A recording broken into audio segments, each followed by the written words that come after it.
Let me come to Honorable Leo Ogor, who's the Deputy Majority Leader, House of Rep.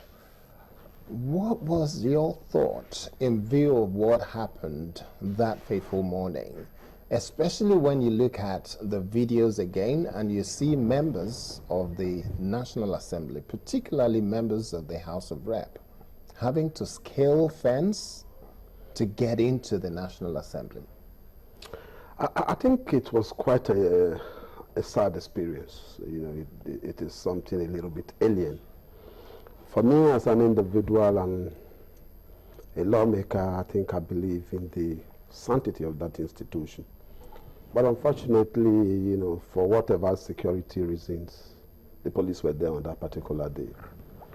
I strongly believe that the approach wasn't an issue that I want to deliberate much on, because as a house we have set up already an investigative team which is carrying out a full investigation, and yesterday the IG was supposed to meet with the committee, but he didn't come. I think he sent a representative, and the committee turned him down and asked that the IG must appear before the committee to explain.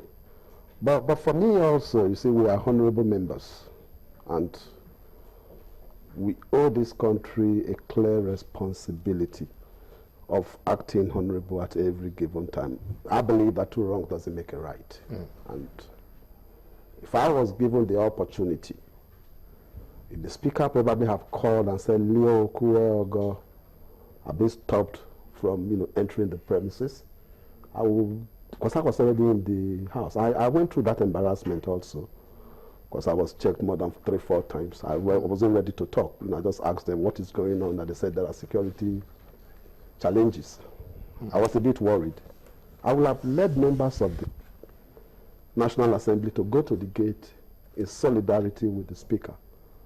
You know, but unfortunately, I watched it on television, seeing members climbing the fence or the gates or whatever, and I felt that was quite a bit embarrassing for me. Okay. And if you watch, I sincerely apologize to the Nigerian people. That's true. Were you there on that day? I was there on that day, yes. Okay. But the fortunate thing for me is that I came in a little bit early. Okay. And I didn't experience that. So you had access? Yeah. I was able to have access, but with, you know, because when I passed through the back gate, which is specifically meant for us, it was locked. Okay. And I tried to ask questions, and they told me it was security reasons, so I have to go and pass the main gate. And it took me almost 35 minutes to pass through. Okay. Let me quickly take him on, because we have very little time, so we will not be able to dwell too much on what happened a couple of days ago. In terms of the state of emergency, if we can move very quickly to that, there was one.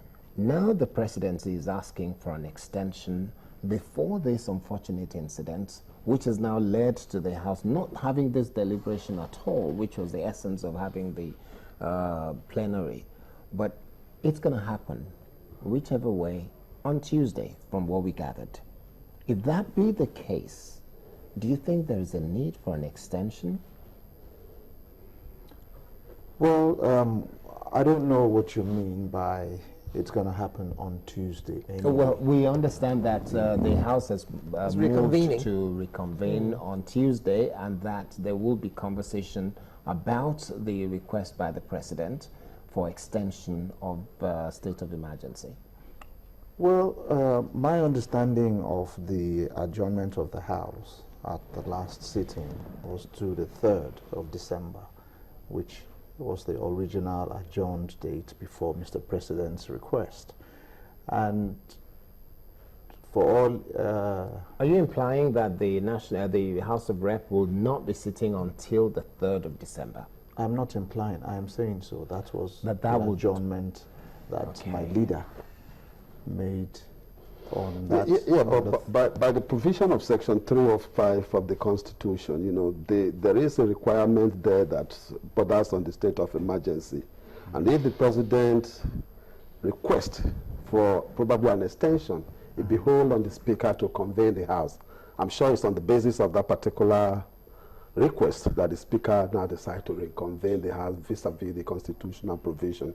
I believe, and I am convinced beyond reasonable doubt, that because it's a national issue, it became very, very important for the Speaker to reconvene the House. The point you're making is, when are we if Mr. President makes another request, of course... the request is made, is still standing. No, that has it is not been standing. Responded to. On the night of the unfortunate incident, yes, the existing approval expired. So the House is not competent. The Parliament, as we stand today, we're not competent to consider that request because it expired.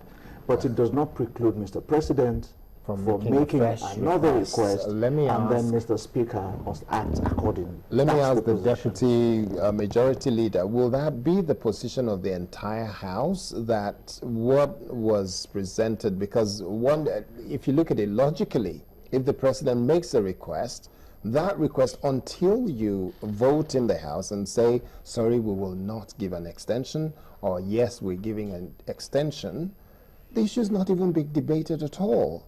So how can it not then still be valid?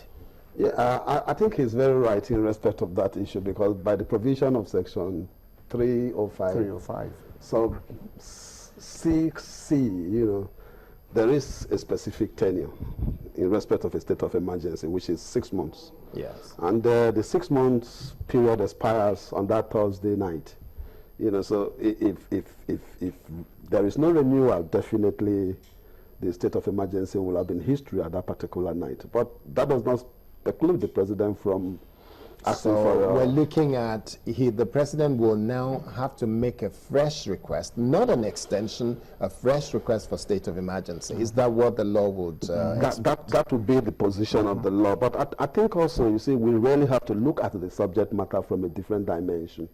Which would be? And you realize that, there was this clear mindset by a specific group that were not ready to even take the subject matter at all. Yes, and the funny aspect about it is that there was an incident that occurred which bordered on, the closing of the National Assembly, which was the fundamentals. But I think we are leaders in this great nation, and national interest definitely must come first. But the luck we have here is that if for any reason, you see, like I keep telling people that, what are the alternatives? Presume the provision of Section 217 sub 2C is not available to the President. For us now to say that we are not interested in extending this state of emergency rules, we must be able to profile an alternative that Mr. President can rely on in addressing the issue of insurrection, where our brothers and sisters are being slaughtered on a daily basis. It is not the creation of anybody. Neither is anybody excited over what is happening in Borno, Adamawa, or Yobe. It becomes a responsibility for all of us Nigerians to address. And that is where we are actually missing the point. If you look at the request from Mr. President, it was a request that was based clearly on collective participation.